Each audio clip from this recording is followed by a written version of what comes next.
Hi, Hello, welcome to the Jesus Centered Life, an international family conference, my wife Marie, and my husband Manolo. and we are happy to have this opportunity to share with you a framework or an integrated approach to effective parenting.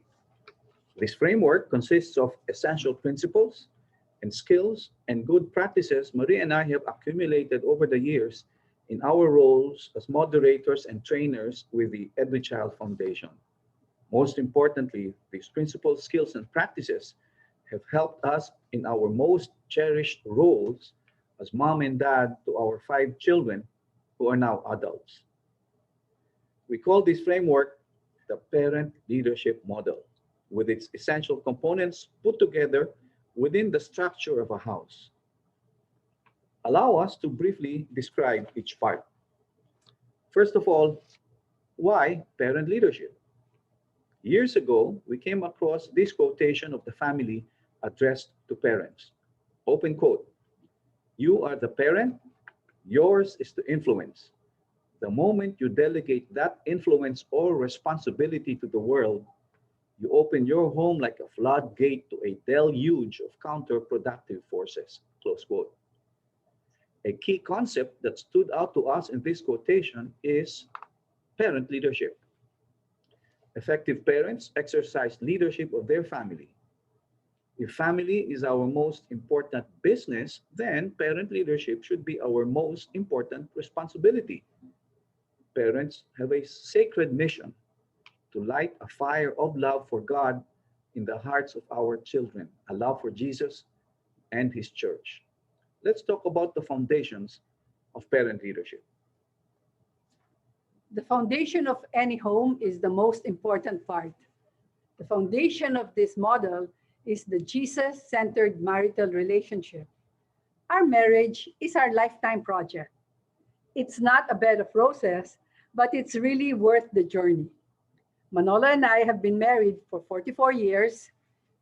Despite our own share of big and small challenges, I can sincerely say that we have been able to stay together this long, happy and fulfilled, together with our five children and six grandkids, because of the invisible third party in our relationship and in our family: Jesus.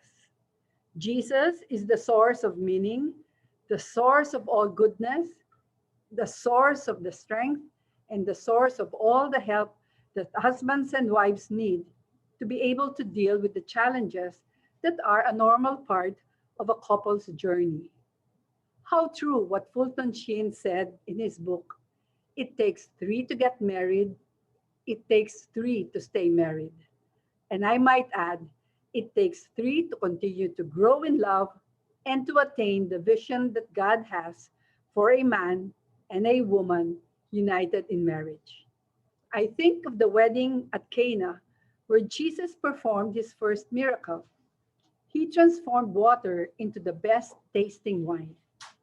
I see this as Jesus is telling me that he will always be with us in our journey to help us fulfill his vision of our lifetime commitment to one another and to him.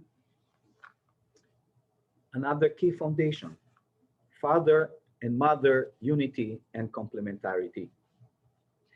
Unity between mom and dad is a powerful force in family life. Being united means mom and dad have a common approach to their parenting ways, decision making, and guidance of their children. They set and apply rules and high standards in their home in similar ways and with the same understanding. When children live by these rules and standards daily, they build over time sound judgment, personal responsibility, tenacity, perseverance, and resilience, and the ability to relate well with others. If, on the other hand, mom and dad constantly contradict each other and are not consistent and united in the way they evaluate and decide, the children will grow up confused, lacking discipline, self control, and constancy of purpose. See? Okay. The third element of this parent leadership model is the core values. The core values are like the compass in one's life. It tells you whether you're going the right way or the wrong way. They provide the consistency of our decisions made through lifetime. And from these, what we need to do would be to take a look at the future, no, the family vision and the roadmap, founded on a strong Jesus-centered family and marital relationship, the complementarity between man and woman, and then also the core values that are espoused. The family then takes a look at the basic answer to the question, where do we want to go? No? What kind of family do we want to be in? The family vision is a statement of a family's desired future state. It's very compelling, and at the same time, it's very inspiring. Everyone in the family participates in the formulation of a family vision. Okay. And then, given that, the family then is united, has a common purpose, and the vision becomes its North Star. Okay. If I can also add that a family without a vision, without a clearly articulated desired state that is compelling, that will align everyone in the family, that will energize and capture everyone's imagination and creativity. A family without a family vision is at risk. They will not be sure where they will end up between A and Z. On the other hand, family with a vision and a roadmap becomes powerfully enabled. And a lot of wonders come out of it that will strengthen every member in the family, that will allow them to continue to grow individually and as a group, and more importantly, keep them focused on their goal, which is heaven. Let me now switch to a key pillar of this parent leadership model, which is on the left side. First is age appropriate parenting skills. I'd like to show you the photos of a child.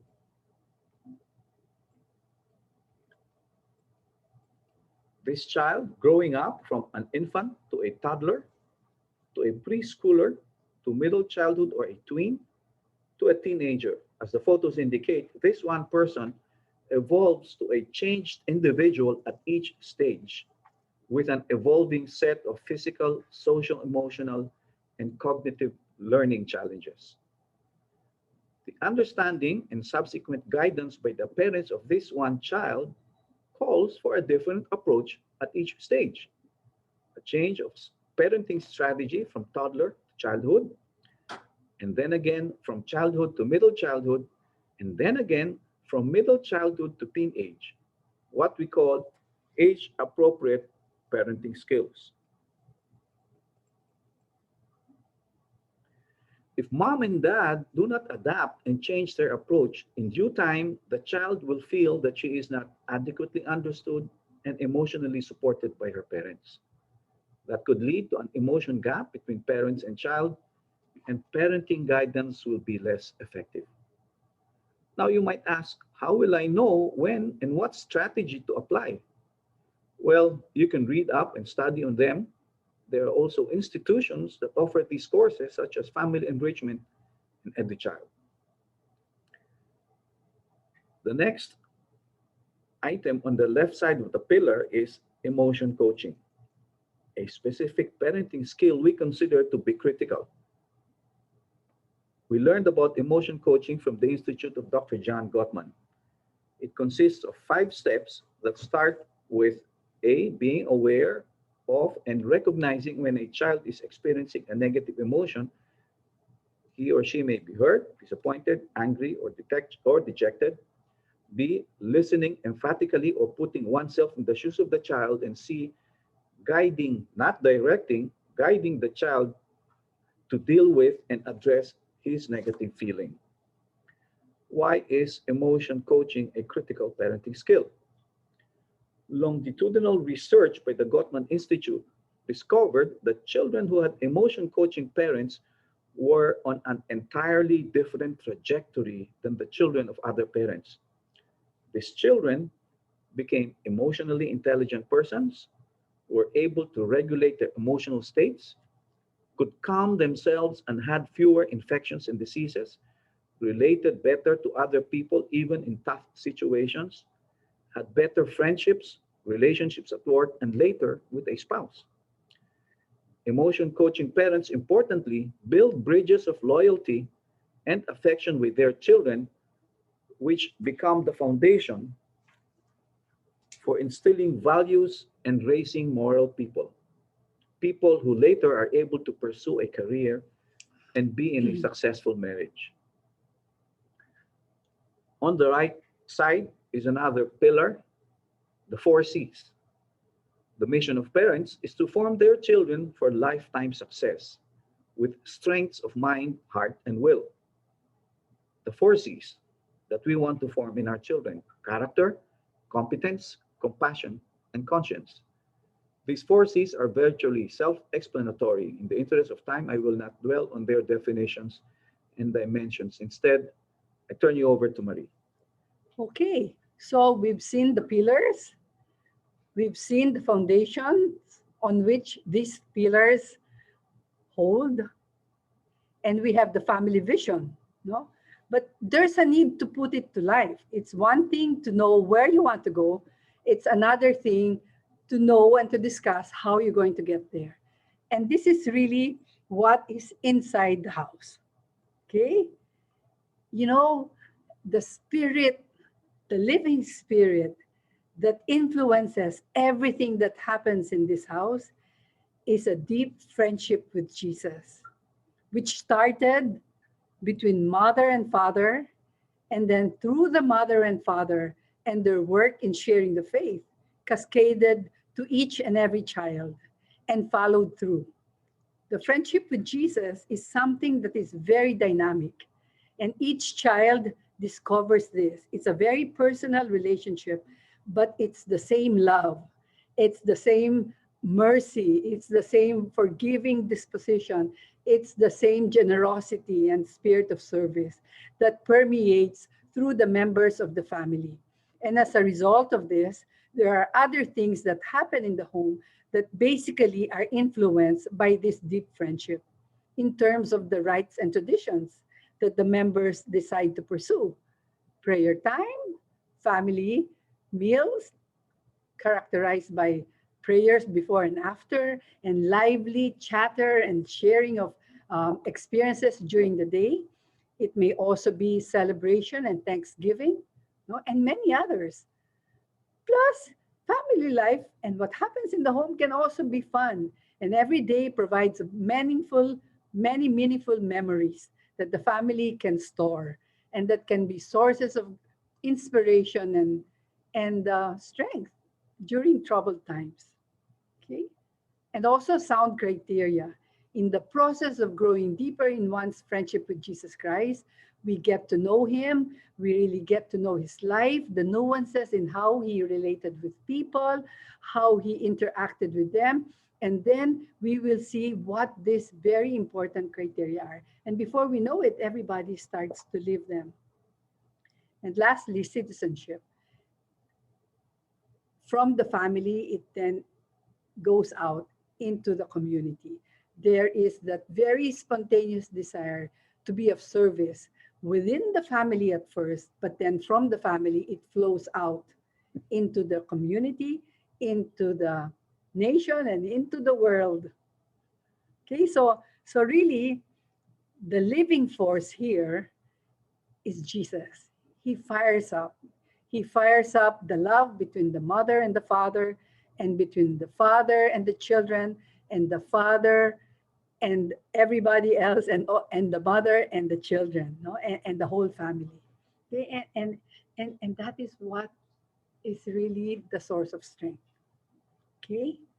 Now, as a last, by way of closing, okay, it will be very helpful to remind ourselves constantly that the success of every family and the fulfillment of God's vision for each family is really centeredness on Jesus Christ. He is the way. And where is the way going to? Heaven. The vision of every family must be for husband and wife to help each other get to heaven, and for the parents to help bring their children to heaven. That's the final destination, heaven. We quote from the book Jesus Centered by Dr. Raul Nidoy. The common aspiration of husband and wife is the holiness of their children. To Mhm. attain this goal, they pray with deep faith and they act as the first and principal teachers of prayer, knowledge, and love of God, starting from their children's early childhood. For parents, the ultimate success, as we said, is defined as heaven for each other and heaven for each of the children. The way to heaven is Jesus Christ Himself. If the way to heaven is Jesus, then there is a need for us to know His life, to see how He lived every day in the 3 years of public life, and that will influence us as we face each day in the family, at work, and at play. The parent leadership model has to quote Saint Pope John Paul II, its center in Christ Himself, who is to be known, to be loved, and to be imitated. There you go. Thank you very much. Thank you. We hope to be able to meet some of you somewhere. Yeah, email us. Okay, bye. Goodbye.